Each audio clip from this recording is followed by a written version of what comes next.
Durham's Nothing But Truth, AFR Talk, Nothing But Truth, Afternoons with Aaron. Pastor Aaron Fruh, Senior Pastor, Knollwood Church, Mobile, Alabama.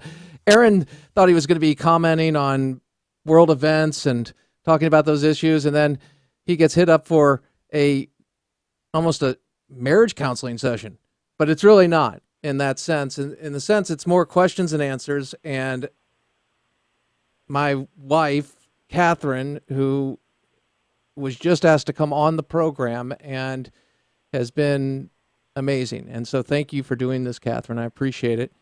And it's interesting because we're talking like we're on air now, and we never really talk like that. Obviously, I don't talk about breaks. Oh, we're out in 40 seconds there, honey. Let's go. Come on. Aaron, before the break, we were discussing the role of the husband being the spiritual leader. But you talked about the fact that that is not one ruling per se over another in the way that sometimes critics of our faith characterize it and take it out of context. And in that, Catherine responded with the idea of having somebody to submit to, as the husband submits to Christ and loves loves his wife as Christ loved the church. The wife submits to the husband, and the misconceptions about that are out there. And Catherine brought up the fact that for 6 years that you had been a single mother, so this was something that definitely was new in that way. Aaron? Well, first of all, Crane, we live in a very independent culture. And so one major reason why marriages are in trouble today is because each person in the marriage relationship, they want their independence. And however, the Bible calls us to interdependence rather than independence. And this is found in Ephesians chapter 5, verse 22. Wives, submit to your own husbands as to the Lord. And the question is it hard to submit to Jesus? Of course not. Because he's loving, he's tender, he laid down his life for us. It's very easy to submit our lives to Christ. Then it goes on to say, for the husband is the head of the wife, even as Christ is the head of the church, his body, and is himself its Savior. Now, as the church submits to Christ, so also wives should submit in everything to their husbands. So Paul makes the correlation of the church's relationship with Jesus as we come to his cross, bow our knee, come under his wonderful protective covering where there's blessing and favor and life everlasting. Paul says, wives, come under the covering of your husband in the same way. And then, as we read on, verse 25, husbands, love your wives as Christ loved the church and gave himself up for her, that he might sanctify her, having cleansed her by the washing of water through the word.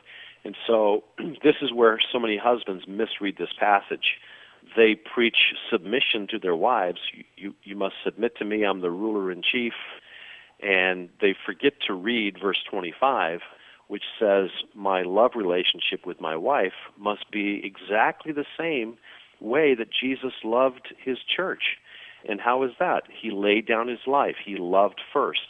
So I always say this, Crane, I believe this, that if a husband is doing his role, fulfilling his role, which is the role of protector, and I'm not just talking about financial provision, I'm talking about spiritual provision ultimately. The husband, he's the protector. He lays his life down for his wife. He covers her spiritually. The wife, her role, she's the rescuer, because God said when he made Adam and Eve and joined Eve to Adam, he said, I'll make a helpmate. It's not good that Adam is alone. I'll make a helpmate. And that word in Hebrew, helpmate, we always think of it as the woman carries the lumber and I do the finished carpentry work. But the actual word in Hebrew is the word power equal to. And so I will make a power equal to the man. And another connotation is rescuer. that I'll make a power equal to the man, and she will rescue the man.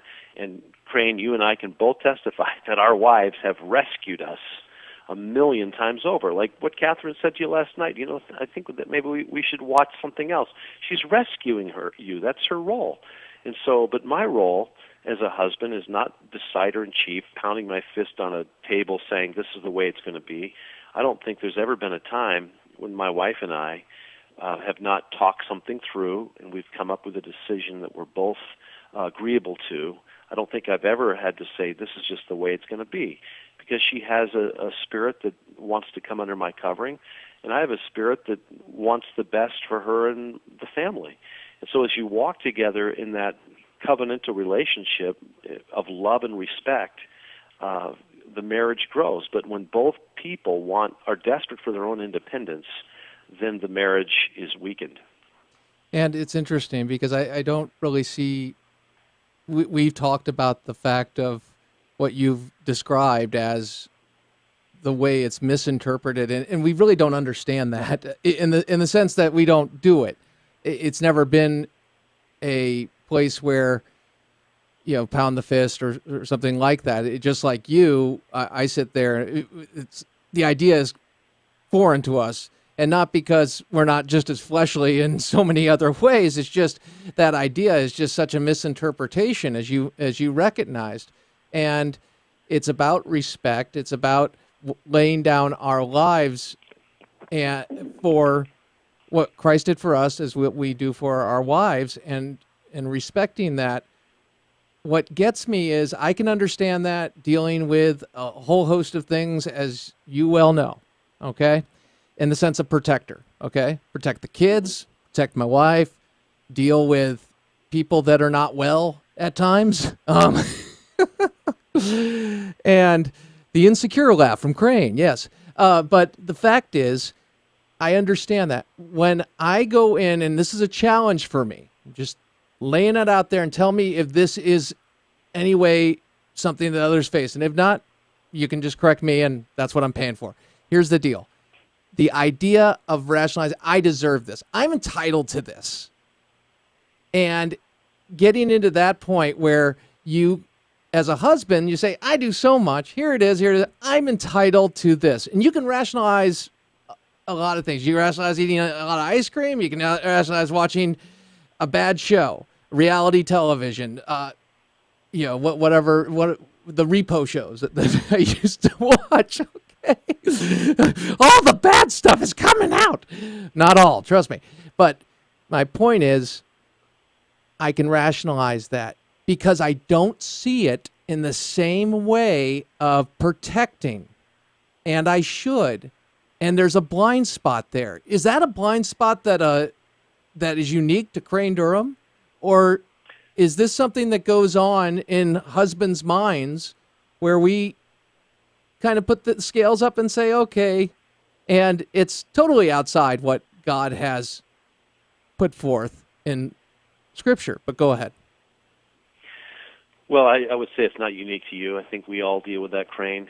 Men, we want our man caves, and we want our certain types of entertainment that maybe our wife's not interested in. The proverbial football game on every Saturday, and so sometimes we just have to dial back and say, what's best for my family, what's best for my wife, and it's sometimes Mr. Me Planet. That's your phrase, Crane, and I picked that up myself. Sometimes I just think about me, myself, and I. But as husbands, we really don't have any rights. Once I join in covenant relationship with my wife, I lay down my rights, just as Christ laid down his.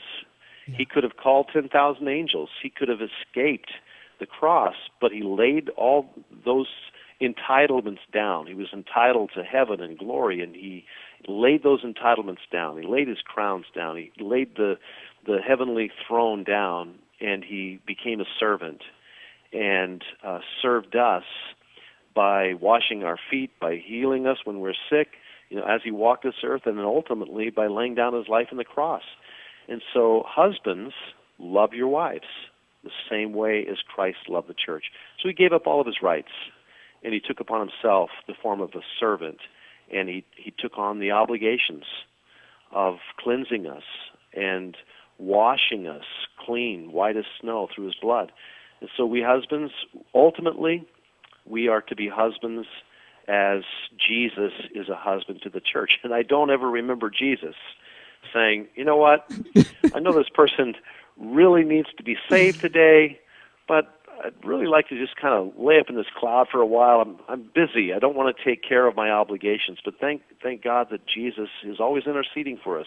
He's never given up on his obligations. So, yes, sometimes we want our entitlements, but ultimately we've got to be more like Jesus as husbands.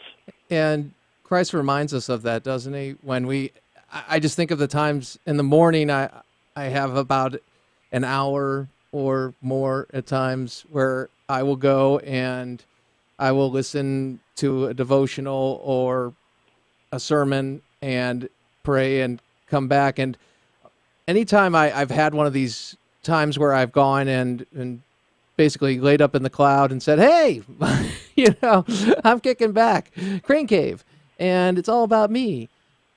I am reminded of how much I love my wife and how much I need my wife. And not out of desperation, but out of appreciation. And I know that sounds hokey, but it is the truth. It is something that I remember all of what she is to me in the sense of what I can in context of what you can fully. And I will think of myself and go, what was I thinking? I mean, why on earth would I ever not want to do what you just said? And I think that's a combination of things. Totally irresponsible, by the way, when I make this next statement. I accept total responsibility for it. But there is spiritual warfare, and this has to do with really seeing Christ first in everything we do, doesn't it, Aaron? It does. And if Satan can drive a wedge between a husband and a wife, he takes them out, then he takes out the family, and he takes out the generation.